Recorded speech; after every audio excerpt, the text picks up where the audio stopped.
Baik, assalamualaikum warahmatullahi wabarakatuh. Selamat sore untuk kita semua. Yang saya hormati Dewan Penguji, Ibu Yanu Astrid, Bapak Dian, lalu Dewan Pembimbing, Pak Baktiar, Pak Bambang. Pada kesempatan sore hari ini, saya Ki Hajin Tauhid Rahmasyo akan mempresentasikan penelitian saya yang berjudul Persepsi Mahasiswa Terhadap Peran Influencer Online dalam Peningkatan Budaya Literasi Digital Generasi Z.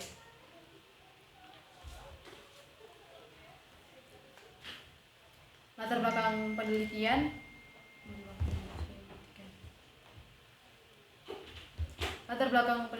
kita ketahui bersama, saat ini Indonesia telah masuk pada era digitalisasi yang mana teknologi telah menyerang segala sendi kehidupan. Teknologi komunikasi berupa internet sudah menjadi gaya hidup atau lifestyle bagi masyarakat pada saat ini, terutama generasi Z.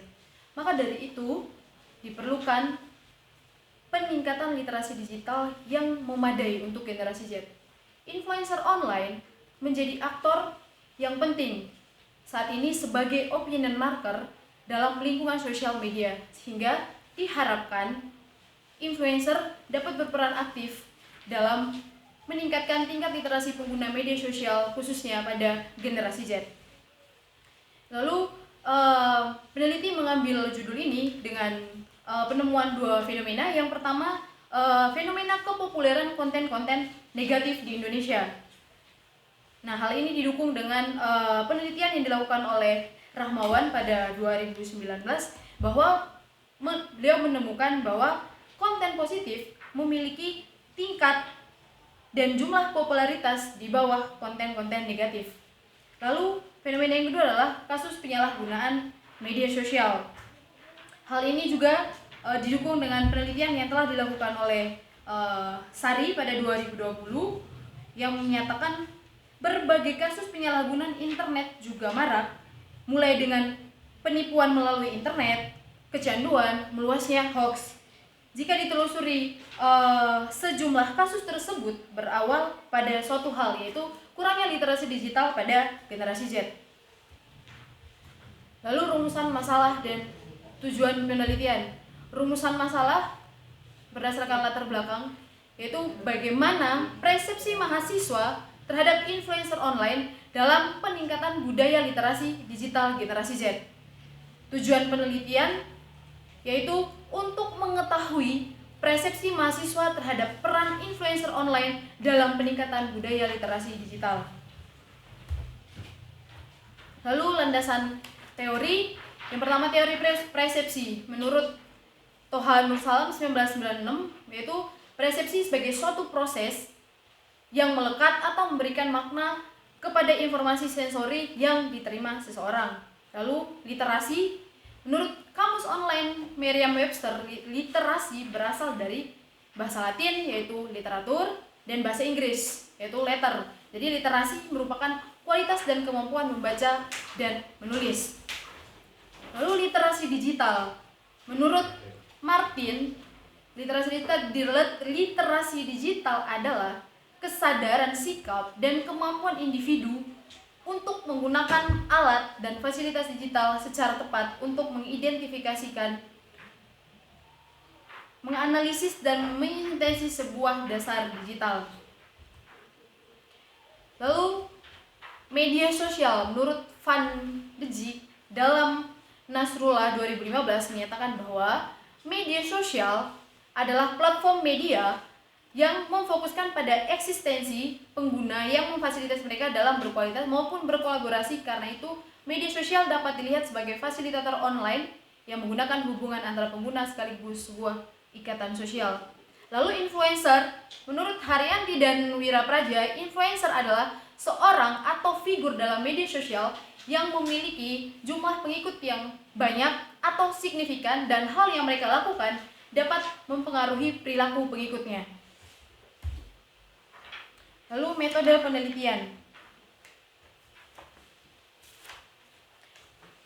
Jenis penelitian. Penelitian ini menggunakan metode deskriptif kuantitatif yang dimana merupakan Teknik yang digunakan untuk pengujian, pengukuran, dan hipotesis berdasarkan perhitungan matematika dan statistik.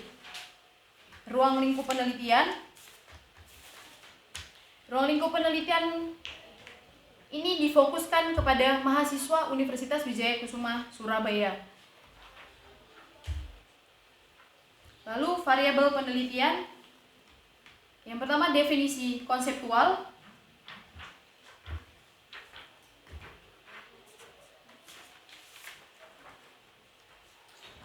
Dalam penelitian ini, yang dimaksud dengan definisi konseptual adalah pengertian tentang variabel. Nah, pada penelitian ini, pengaruh pengetahuan pengguna tentang influencer online dan literasi digital merupakan konsep utama dalam penelitian ini. Konsep yang ditentukan peneliti dalam penelitian ini yaitu yang pertama, persepsi, kedua, kepopuleran influencer, ketiga, intensitas pengguna, yang keempat, kegiatan generasi Z, lalu konten influencer online. Kemudian definisi operasional. Menurut Suwartono dalam bukunya Metode Penelitian Sosial, definisi operasional adalah memberikan batasan konsep yang dirumuskan peneliti dalam hipotesa atau teori penelitian, tetapi batasan tersebut dapat diukur atau diobservasi di dalam objek penelitian secara nyata. Agar tujuan penelitian ini bisa ditemukan dan dijabarkan, maka perlu adanya pengoperasian variabel yang terkait dengan pengoperasian mahasiswa serta pengaruh influencer online terhadap peningkatan budaya literasi digital.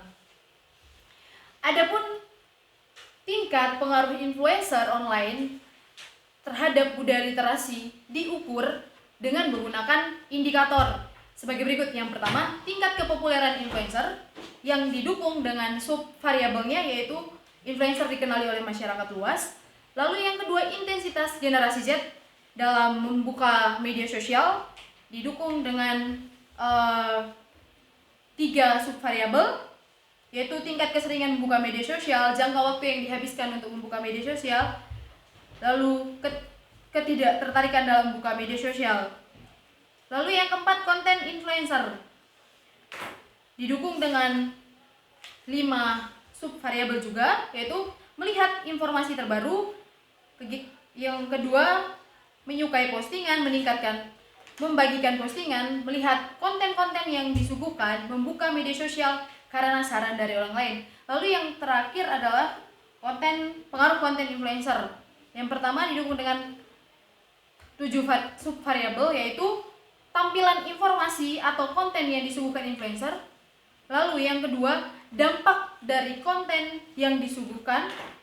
Yang ketiga, tingkat pemahaman pengikut terhadap informasi yang disuguhkan. Yang keempat, penyampaian informasi yang disuguhkan.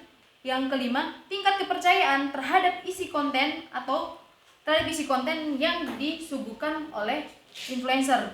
Lalu yang keenam, tanggapan generasi Z terhadap penggunaan gaya bahasa dan gaya bicara yang digunakan oleh influencer.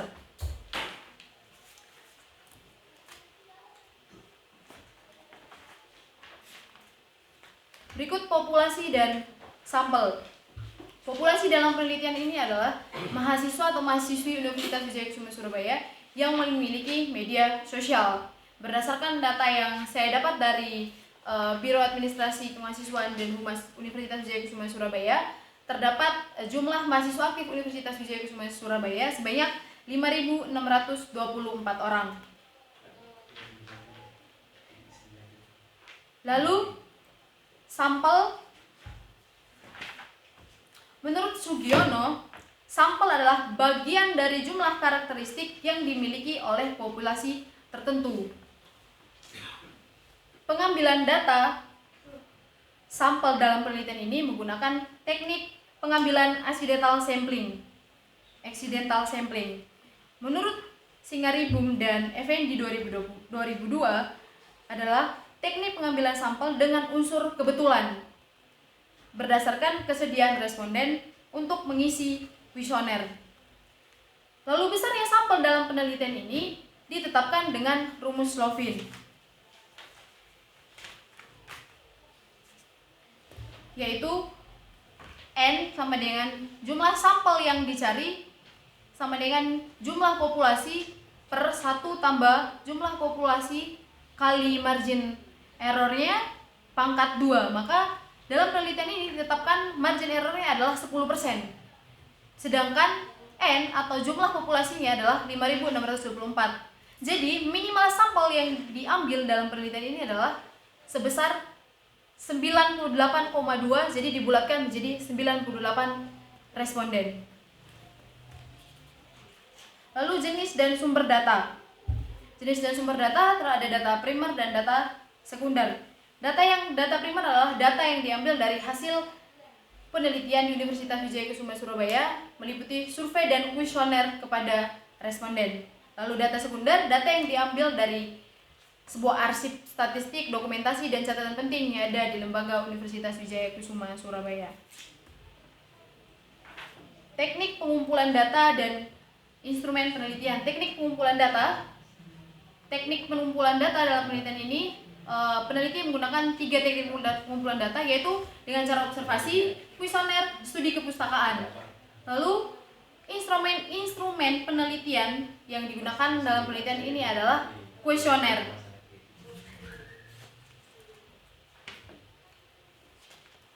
Teknik analisis data dan pengolahan data. Peneliti menggunakan skala Likert untuk membuat item-item pertanyaan dalam kuesioner. Teknik analisis data dalam penelitian ini menggunakan metode deskriptif. Lalu teknik pengolahan data.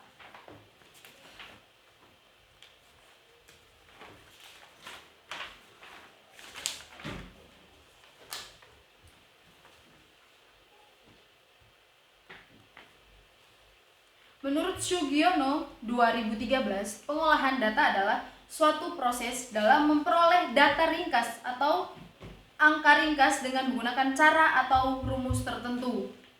Langkah awal yang dilakukan peneliti dalam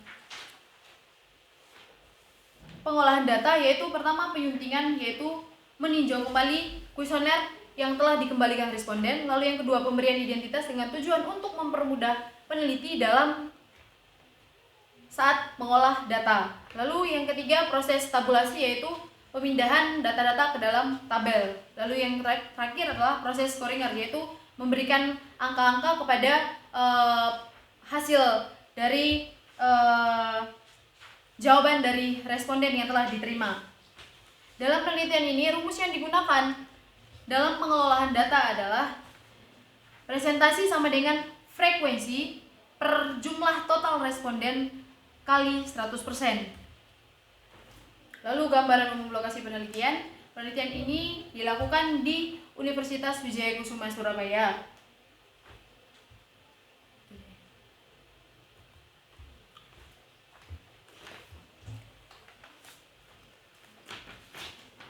Analisis data dan pembahasan.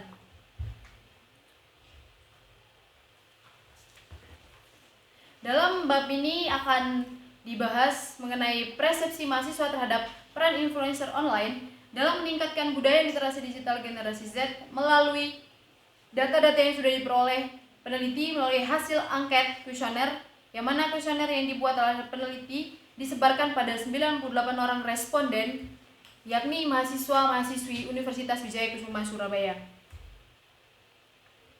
Lalu dalam penelitian ini, peneliti dalam kuesionernya menyediakan pilihan untuk responden mengisi identitas respondennya. Yang pertama ada nama responden, lalu jenis kelamin responden, lalu fakultas responden. Berikut saya tampilkan dalam tabelnya. Jenis kelamin responden, dari data yang saya temui bisa diketahui bahwa jumlah responden laki-laki lebih sedikit daripada jumlah responden perempuan dalam penelitian yang saya lakukan ini. Lalu fakultas responden, berdasarkan data ini bisa dilihat bahwa jumlah setiap fakultas yang ada di Universitas Wijaya Kusuma memiliki sampelnya masing-masing dengan jumlah terbanyak pada Fakultas Ilmu Sosial dan Ilmu Politik dengan jumlah responden sebanyak 23 responden. Hal ini terjadi karena proses penyebaran kuesioner atau pengisian kuesioner dilakukan atas kesediaan responden untuk mengisi. Lalu pada indikator kepopuleran influencer, berdasarkan data-data ini diketahui bahwa sebagian besar responden menyatakan sangat setuju bahwa Raffi Ahmad dikenali oleh masyarakat luas. Sementara untuk Gol Agung, sebagian besar responden menyatakan netral. Hal ini cukup sesuai dengan realita yang kita temukan. Kita lihat dari jumlah followers yang dimiliki oleh Raffi Ahmad dan Gol Agung juga cukup jauh berbeda. Memang jumlah followers dari Raffi Ahmad jauh lebih besar daripada yang dimiliki oleh Gol Agung. Lalu variabel intensitas generasi Z membuka sosial media dengan 3 subvariabel, yaitu dalam membuka media sosial 3 kali dalam 1 minggu, lalu bukan sebagai referensi utama, tidak membuka media sosial karena bisa mendapatkannya dari informasi dari orang lain, lalu dalam 1 hari menghabiskan 30 menit sampai 1 jam untuk membuka media sosial.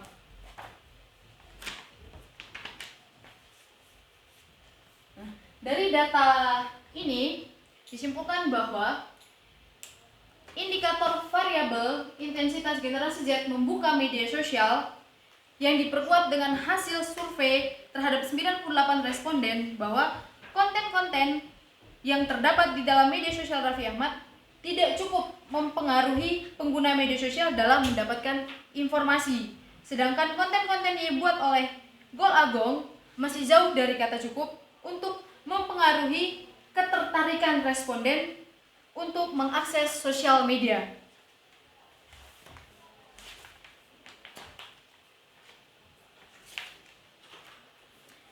Nah, lalu disimpulkan juga bahwa intensitas generasi Z untuk mengakses media sosial dari Raffi Ahmad dan Gol Agung termasuk dalam kategori rendah. Hal ini selaras dengan pernyataan yang disampaikan oleh Judita tahun 2011, yaitu seorang remaja termasuk dalam kategori pengguna media sosial dengan intensitas yang tinggi apabila mengakses dengan frekuensi lebih dari 4 kali dan durasi lebih dari 3 jam per hari. Sedangkan di luar itu masih termasuk dalam kategori rendah. Lalu variabel kegiatan saat membuka media sosial. Dari data ini dapat disimpulkan bahwa kegiatan generasi Z saat membuka media sosial Raffi Ahmad bisa dilihat sebagian besar menjawab setuju terhadap pernyataan mereka membuka media sosial hanya untuk melihat konten-konten yang disuguhkan. Lalu begitupun dengan Gol Agung, responden rata-rata menjawab mereka mengunjungi media sosial Gol Agung hanya untuk melihat konten media sosial saja.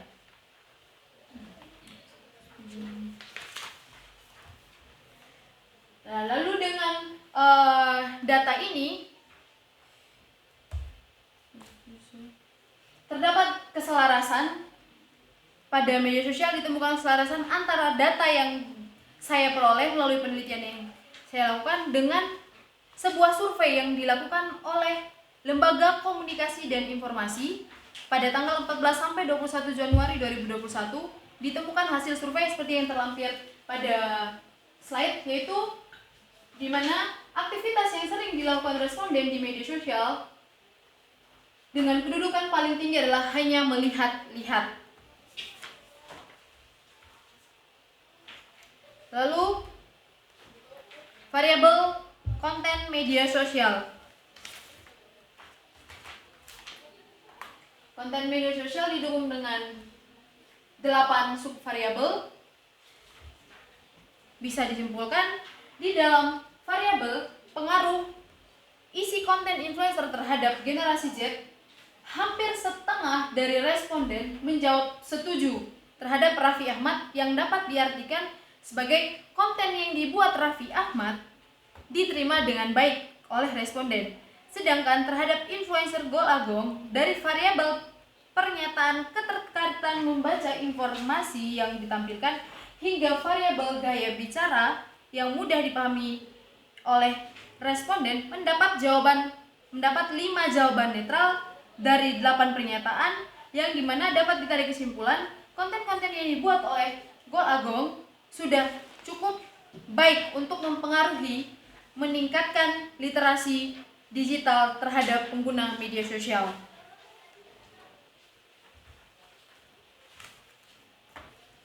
Lalu kesimpulan dan saran. Berdasarkan hasil penelitian yang dilakukan oleh peneliti untuk mengetahui pengaruh influencer online terhadap peningkatan budaya literasi generasi Z, maka peneliti dapat memberikan kesimpulan bahwa Raffi Ahmad dan Gol Agung sebagai influencer online sudah cukup memberi pengaruh terhadap peningkatan literasi digital melalui konten-konten atau informasi-informasi yang disuguhkan di media sosial. Lalu saran, berdasarkan temuan-temuan penelitian, terdapat 2 saran yang akan dikemukakan oleh peneliti. Yang pertama, bagi para influencer yang memiliki jumlah pengikut yang besar, diharapkan untuk terus menginfluence atau mempengaruhi para pengikutnya untuk terus meningkatkan literasi digital melalui konten-konten positif.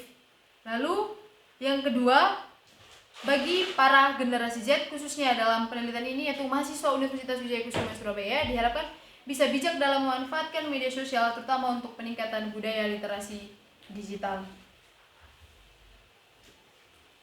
Sekian presentasi penelitian yang saya lakukan. Waktu dan tempat saya kembalikan ke Bapak Ibu.